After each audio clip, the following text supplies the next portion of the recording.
तो दोस्तों आज जनवरी की 14 तारीख है और मकर संक्रांति की आप सभी को शुभकामनाएं। तो अभी अगर बात करूं तो पौधों का सीज़न है, लगभग कह लीजिए सीजनल पौधों का तो खैर सीज़न है ही है, क्योंकि विंटर सीज़न है। विंटर सीज़न में बहुत से सीजनल जो फ्लावर्स रहते हैं वो ग्रो करने का समय रहता है। इसके अलावा समय रहता है इस समय पर परमानेंट पौधों को देखने का। परमानेंट पौधों में देखिए, अभी अगर बात करूं तो लोहड़ी के बाद हमारे यहाँ पर जो धूप है वो निकलना स्टार्ट हुई। 2 दिन पहले बहुत ज़्यादा बारिश पड़ी। बारिश का रिज़ल्ट है, देखिए, जो पौधों को काफ़ी दिन से मैंने पानी नहीं दिया था, कह लीजिए कि कोहरे के चलते, ओस के चलते नमी बरकरार थी। तो जैसे ही पानी मिला बारिश का, पौधों की पत्तियों में एक नई सी जान आई। ऊपर से सनलाइट का निकलना तो सोने पर सुहागा। मतलब धूप भी बहुत कम थी कुछ दिन से, तो मौसम साफ़ हुआ, बारिश पड़ने से धूप निकल कर आई। पौधों को थोड़ा सा कह सकता हूँ कि रिलीफ मिला धूप मिलने से। तो धूप मिलने से पौधों में नई जान आती है, नई ऊर्जा आती है। तो परमानेंट जो पौधे रहते हैं इस समय पर अपनी जो ग्रोथ है वो फिर से स्टार्ट करते हैं।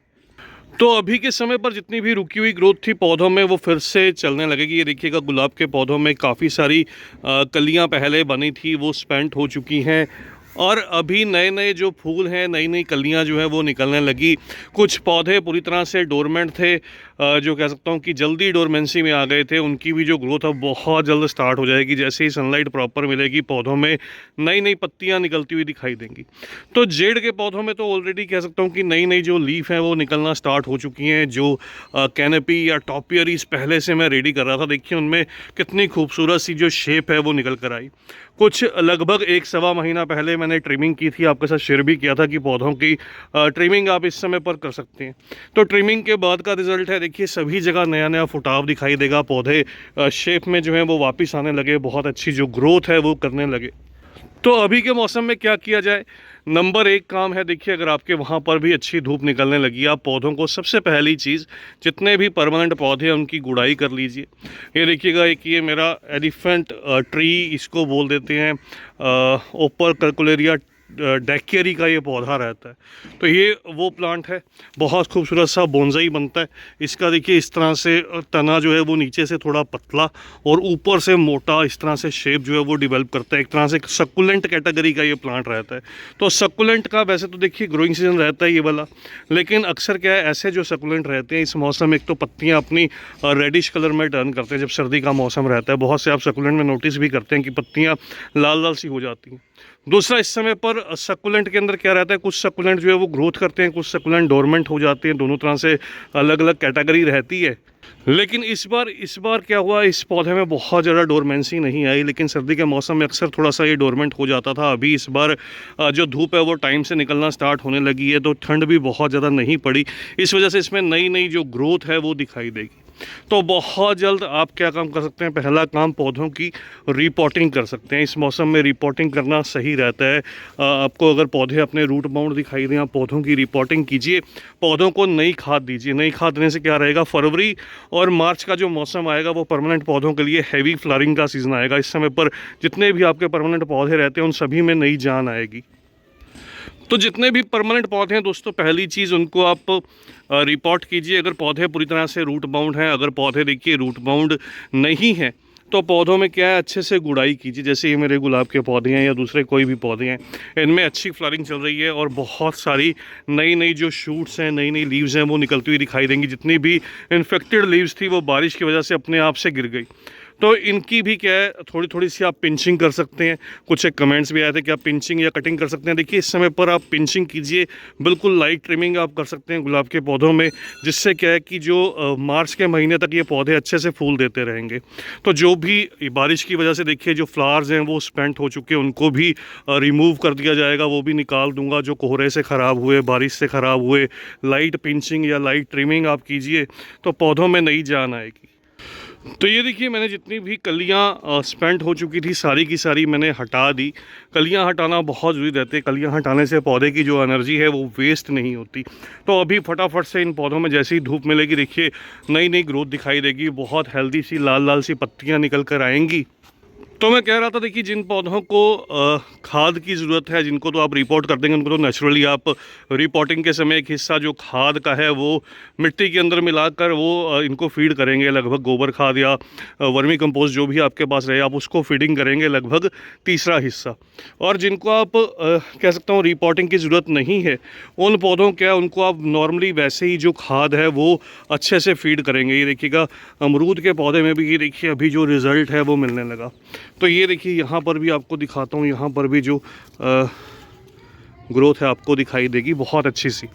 तो उनको आप क्या है कि लगभग आधा से 1 किलो जो वर्मी कंपोस्ट या काउडंग जो भी आपके पास रहे, गमले की अच्छे से गुड़ाई कीजिए, बढ़िया से अच्छे से गुड़ाई कर दीजिए। गुड़ाई करके ऊपर की जो जितनी भी सॉइल है वो बाहर निकाल लीजिए, 1 आध दिन उसको धूप लगने दीजिए। उसके बाद नई खाद नई मिट्टी मिलाकर दोबारा से रीफिल कर दीजिए। तो ये रीफिलिंग का प्रोसेस पहला प्रोसेस। दूसरा रिपोर्टिंग का प्रोसेस अगर रूट बाउंड है। तीसरा सॉफ्ट ट्रिमिंग या सॉफ्ट पिंचिंग या ट्रिमिंग जो भी आप कह लीजिए, हल्की हल्की सी आप कटिंग कर दीजिए ऊपर से, जो नई नई ब्रांचेस हैं वो साइड से ग्रो कर सकें। जो डी शेप पौधे हैं, ये देखिएगा ये बोगनविलिया जो डोरमेंसी में एक तरह से चला गया था, इसमें अभी नई नई जो फुटाव है वो दिखाई देगा। तो बहुत अच्छा सा स्ट्रक्चर जो है वो डेवलप है, लेकिन सनलाइट की कमी से ये डोरमेंट हो गया था एक तरह से। तो अभी इसमें भी जो ग्रोथ है वो दिखाई देगी। जितनी भी जो आपको बहुत डी शेप प्लांट लगता है उसकी हार्ड ट्रिमिंग करके इस मौसम में छोड़ दीजिए, वो बहुत जल्दी से फिल होने लगेंगे। अगर आपके कुछ अडेनियम के पौधों में ब्रांच रोट की समस्या आ रही है, कोहरे में कई बार ये समस्या या ज़्यादा सर्दी में निकल कर आती है, हालांकि अडेनियम पूरी तरह से इस बार डोरमेंट नहीं हुए, लेकिन अगर निकल कर आ रही है तो उन ब्रांचेस को आप कट कीजिए, उनके ऊपर फंगीसाइड लगा दीजिए, उससे जो ये समस्या है वो ख़त्म हो जाती है। और जिन मेरे दोस्तों को है कि अभी वहाँ पर कोहरा है या धूप नहीं है अच्छे से, अगर आप पौधों को हैंग करना चाहते हैं तो अडेनियम के पौधों को हैंग भी कर सकते हैं। आप इनको अप्रूव कर लीजिए, अगर रिपोर्टिंग की आपको लगता है पौधे को रिक्वायरमेंट है तो इनको अप्रूव कर लीजिए। अप्रूव करके इनकी जो लीव्स हैं वो रिमूव कर दीजिए, पौधे को अच्छे से ड्राई कीजिए, उसको हैंग कर दीजिए 5-7 दिन 10 दिन 15 दिन उसको हैंग रहने दीजिए। उसके बाद इन पौधों को दोबारा से फरवरी में जो है वो रिपोर्ट कीजिए, तब इन पौधों में जो रिज़ल्ट है वो बहुत अच्छा मिलता है। देखिएगा मैंने अपने जितने भी पौधों की ट्रिमिंग कुछ दिन पहले कर दी, उनमें भी जो रिज़ल्ट है वो मिलने लगा। ये जो आपके साथ पौधा मैंने शेयर भी किया था ट्रिमिंग करते समय, तो ये वही प्लांट है मेरा कह सकता हूँ गोल्डन साइप्रस का। ये देखिए बहुत अच्छा सा जो टॉपियरी इसका जो है वो रेडी हो चुका है, बहुत सुंदर सी गोल सी एक शेप के अंदर डेवलप हो चुका है। और यहाँ पर भी देखिएगा आपको दिखाऊँ, नीम के पौधे में भी इस बार डोरमेंसी नहीं आई, और जामुन के प्लांट में भी कोई डोरमेंसी इस बार जो है वो दिखाई नहीं दी। इसके अलावा बहुत जल्द मौसम आएगा, पौधों की जो कटिंग है वो भी लगा पाएंगे। कटिंग का सीज़न आने वाला है, बिल्कुल आप पौधों की कटिंग अपनी नज़र में रखिएगा। मैं बहुत जल्द आपके साथ वीडियो शेयर करूंगा कि इन पौधों की कटिंग जो है वो लग जाएगी। अभी अगर सीजनल पौधों की बात करूं तो सीजनल पौधे कुछ एक छोड़कर जिनकी ग्रोथ जो है वो लंबे समय तक रहती है, मैंने ऑलरेडी पहले वीडियो शेयर भी किए हैं, जिनको आप लंबे समय तक सेव कर सकते हैं, उनको छोड़कर बाकी सीजनल पौधे अब धीरे धीरे जो है वो कम होने लगेंगे। उनकी जो ग्रोथ का समय है वो जाने लगा।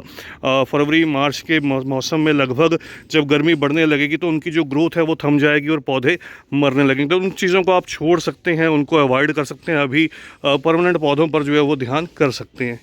तो आज की इस वीडियो में इतना ही, और जिन्होंने मेरी वीडियो नहीं देखी देख लीजिएगा। इस तरह से मैंने वीडियो शेयर की थी आपके साथ लहसुनिया बेल गार्लिक वाइन की, वो ज़रूर से देखिएगा। और जो मेरे दोस्त अडेनियम के पौधों का ऑर्डर देना चाहते हैं वो मुझे ज़रूर संपर्क कीजिएगा। स्क्रीन पर नंबर जो है वो दे दिया जाएगा। ग्राफ्टेड पौधे बहुत से कलर्स अवेलेबल फॉर सेल हैं। आज की इस छोटी सी वीडियो में इतना ही, जल्द ही मिलते हैं किसी और नए टॉपिक के साथ, किसी और नई वीडियो के साथ। तब तक के लिए bye, happy gardening, take care.